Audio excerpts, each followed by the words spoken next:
Thank you. Thank you so much. Tonight, more than 200 years after a former colony won the right to determine its own destiny, the task of perfecting our union moves forward. Imagine that you spent your entire life believing that the leader of your country doesn't rule your country because he's the smartest, most qualified, or was chosen by the greatest number of voters. Imagine you believe something much stronger and deeper than any of that he rules because God chooses him to rule. And you really believe this, and your father spent his entire life believing it, and so did your mother, and so did your parents, and so did their parents, as far back as the parchment of your family tree can run. And so has everyone in your whole country since before it was even something that could be called a country. This belief that leaders are not chosen by the people they rule, but by God, that they are as much a part of the natural order as rocks and aphids and summer coming to melt the snow and replenish the streams, is called the divine right of kings. Part 1.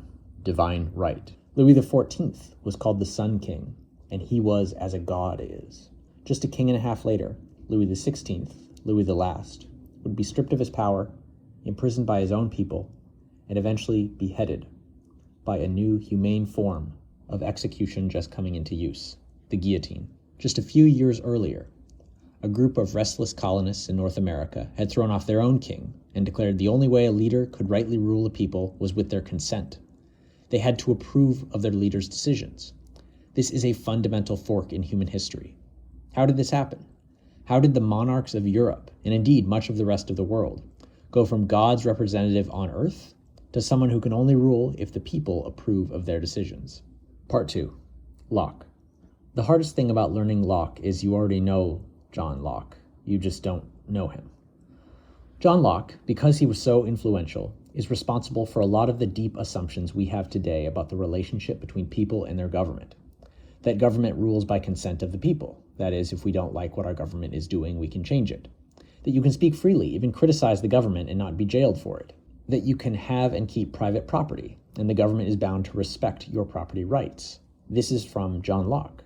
He's the everyday stuff that makes up your political and economic life. The framers of the U.S. Constitution were hugely influenced by Locke. Don't believe me? Here, listen to this from Locke. Quote, "Being all equal and independent, no one ought to harm another in his life, health, liberty, or possessions. And when his own preservation comes not in competition, ought he, as much as he can, to preserve the rest of mankind, and may not, unless it be to do justice on an offender, take away or impair the life, or what tends to the preservation of the life, the liberty, health, limb, or goods of another." If that sounds familiar to you, here's the Declaration of Independence, written by the American colonists. Quote, "We hold these truths to be self-evident, that all men are created equal, that they are endowed by their Creator with certain unalienable rights, that among these are life, liberty, and the pursuit of happiness." End quote. Locke is all over the U.S. Constitution, and therefore deeply embedded in just about every democratic constitution that would follow the U.S. Constitution. So, all of them. He is, pound for pound, the most influential thinker on actual functioning political systems today that we will read in this class. Part 3. In the Woods. Locke is criticizing Hobbes and Robert Filmer. Hobbes you know, but Filmer you may not. Filmer argued in rough order that a king's authority to rule his subjects comes from the same right that a father has over his kids. This right is divinely ordained. It's also completely unlimited.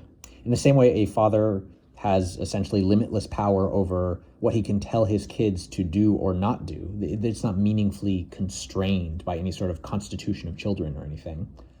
A king can simply do with his subjects what he wants to. He can tell them to do whatever a father could reasonably command his children to do. And so a king doesn't need the consent of his subjects, his children, to pass laws that restrict their liberty or to take their stuff. And maybe most fundamental of all, in the same way children are not allowed to hold an insurrection against their parents and select new parents from among themselves, the subjects of a king don't have a right to revolution. They can't swap out kings. And they certainly can't replace a king with a non-monarchical form of government. They certainly cannot institute a democracy just because they think it would be a fairer or better system of government. Locke disagrees with Filmer. In fact, most of Locke's first treatise, which we're not reading, we're reading the second treatise, is basically one long refutation of Filmer. He says, look, kings do not rule because they are divinely ordained to rule. God did not pick George III or Charles II. Instead, Locke says, there exists something called natural law and natural rights. This means that things like life, liberty, and the pursuit of happiness come from facts about the world, the natural world that we all live in. We get our rights by sheer virtue of existing in the world. They're natural rights, as natural as glaciers or water are.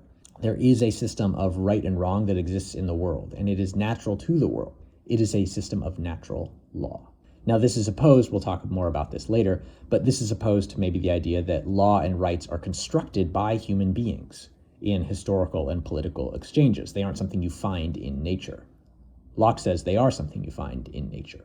Speaking of nature, Locke actually agrees with Hobbes that there is this useful concept called the state of nature. So he says, yeah, the state of nature matters, just like Hobbes. Where he disagrees with Hobbes is that he thinks the state of nature actually would have been generally peaceful and somewhat cooperative. And so if you're considering an exit from the state of nature, you have a very different calculus than if you're considering an exit from the state of nature under Hobbes. Remember, for Hobbes, the state of nature is just you getting murdered all the time forever and murdering others. So anything that gets you out of that, even if it's complete obedience to an authoritarian king, is worth doing. Locke says, well, the state of nature isn't all bad, but one problem with it is it's hard to defend property rights in the state of nature. So he says he actually has a much more subtle exit from the state of nature story, in which he says, you don't actually have to forfeit all of your rights, the way Hobbes says. Remember, Hobbes says you forfeit all of your rights except the right to self-preservation when you leave the state of nature. He says, you do actually keep some natural rights, even under the social contract.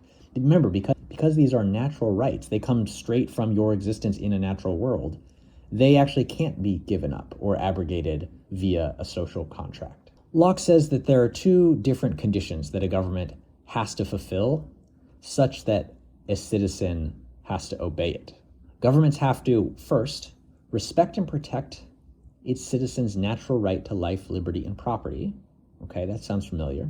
And two, it has to have the consent of the governed. Those are two incredibly important conditions.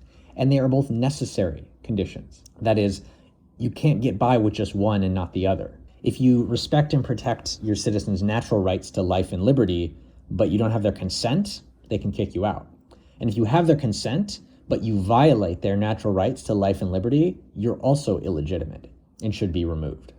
One problem that crops up here is whether this consent applies to people who are just traveling through. Because obviously citizens, people who live in a given area, have to consent to their government's rule over them and ensure that the government doesn't violate either of these essential conditions. But if you're just traveling through, maybe your consent is more tacit. And that is indeed the argument that Locke makes. That if you use the roadways, for example, of a government, then you are sort of tacitly assenting to at least some minimal agreement with the existence of that form of government. An important element of Locke is property rights. Locke is one of the most important early thinkers about what property actually is and why we might have rights to it and why you might not be able to just take it from other people when you want. So Locke begins with the point of the radical self-ownership of your own body and labor. That is, you own your own body, period, no matter what. That's a feature of the natural world. You also own your own labor. You own the stuff that you do. You own your body and the stuff that you can do with your body and labor. Now, this has, you should note, radical anti-slavery implications. If you own your own body, it means other people can't own your body. Locke himself has an extremely complicated relationship with whether he opposes or supports slavery.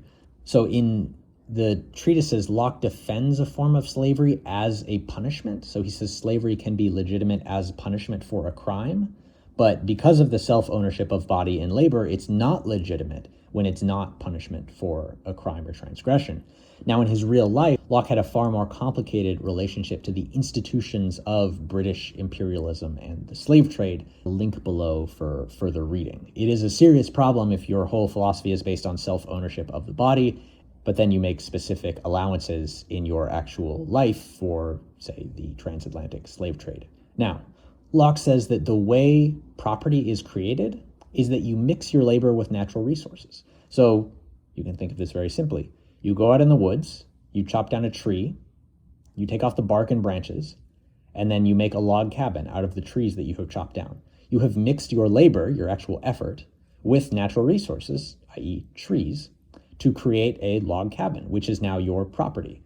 This is the same with mining gold or weaving a tapestry. Locke says you mix your labor with natural resources, and that creates property that you can then own and use. Now, it's really hard to defend property rights in the state of nature, simply because there's no central authority to keep everyone from taking everyone else's stuff. And there's decent incentives to take other people's stuff rather than make your own. So one of the primary motivations for Locke's exit for the state of nature is for a government that protects property rights. Property rights are really important to Locke.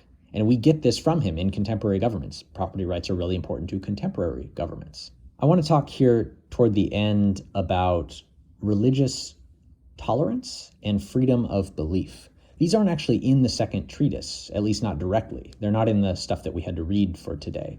But it is maybe Locke's most important intellectual contribution, certainly up there with things like property rights and the pursuit of life and liberty. So you have to know a little bit about the context of England at the time. It's one of the most brutally and ridiculously complicated periods of all European history you could possibly. England in the 1600s, they have 2 civil wars, an interregnum period, and kings and parliaments going to war with each other. But the short version for our and Locke's purposes is that many of England's recurring civil wars, and indeed many of the recurring wars on the European continent, are driven by conflicts between different religious factions, specifically different subgroups of Christianity popular in Europe at the time. You have different Catholic sects, you have a million different Protestant sects, all of whom disagree about things that sometimes seem somewhat trivial, but are obviously important enough to have like a multi-decade war over, so someone cares about this. And it's all complicated by the fact that every sovereign and sub-sovereign of Europe has a different religious affiliation, so you're not just forming ties between, say, France and England, you're trying to forge ties between the Anglican Church and Catholicism, or you're trying to forge ties between the Lutherans and the Anglican Church, or a million different subsects of Protestantism who all hate one another and really, really hate the Catholics and the Pope. So Locke looks at this history of Europeans just absolutely slaughtering each other over subdivisions in a religion, and he says, well, it seems like the truth claims at the heart of the religion are undecidable. That's a way of saying you don't actually know if any of these claims are true. Like if the Catholics have the true word of God or if the Protestants have the true word of God. You can't figure it out from here on earth.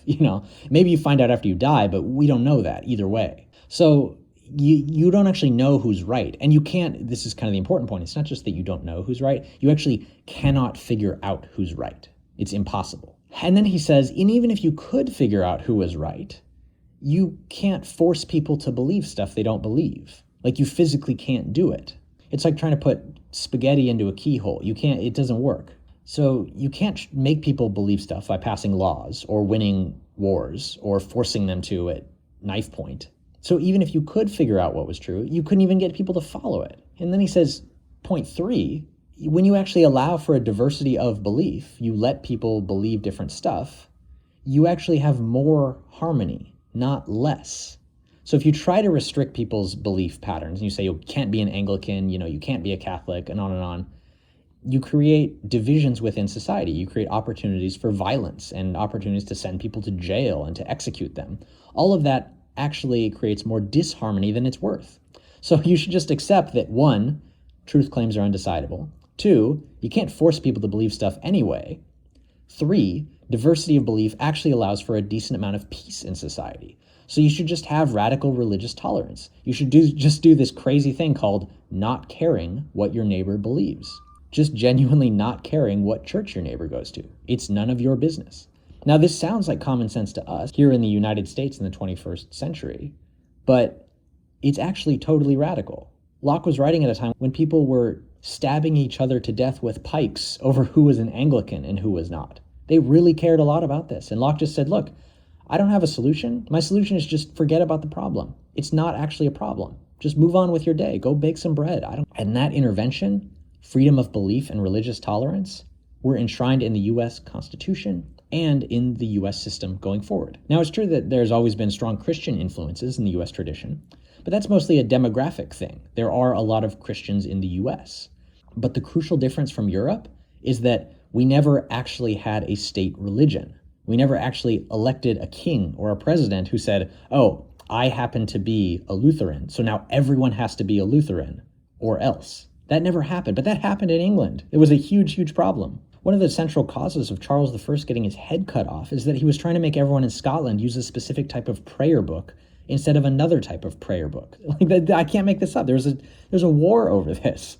But in the US, it's just not any of the government's business. You can have no religion at all. You can be Lutheran. You can be Muslim. You can be whatever you want. It doesn't matter. That is a radical innovation. Sometimes not caring is the best possible thing you can do in response to a hard problem. Now, before we close, I want to talk about one avenue of criticism that you could make of Locke. Locke says all the time that a fundamental law of nature, remember his idea of natural laws, natural rights, is that humankind should be preserved as much as possible, i.e. humans should not go extinct. But why? Why would that be a fundamental law of nature? Species go extinct all the time. Why would humans, a specific type of mostly hairless primate, somehow be exempt from going extinct?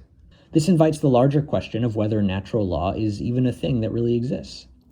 Before Charles Darwin, who comes 200 years after Locke, we didn't know what a human being was. We literally didn't know where people came from. And then Darwin said, oh, you have descent with modification and species change over time, and you get primates and fish with lungs and all of that. And so they said, oh, that's what humans are. They're proteins replicating themselves on a billion-year timescale. Okay.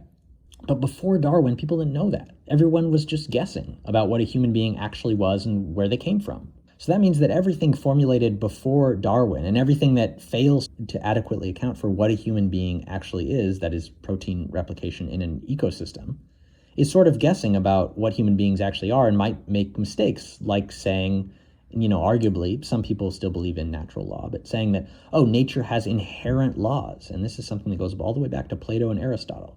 Philosophers saying, with no real evidence, nature has inherent laws.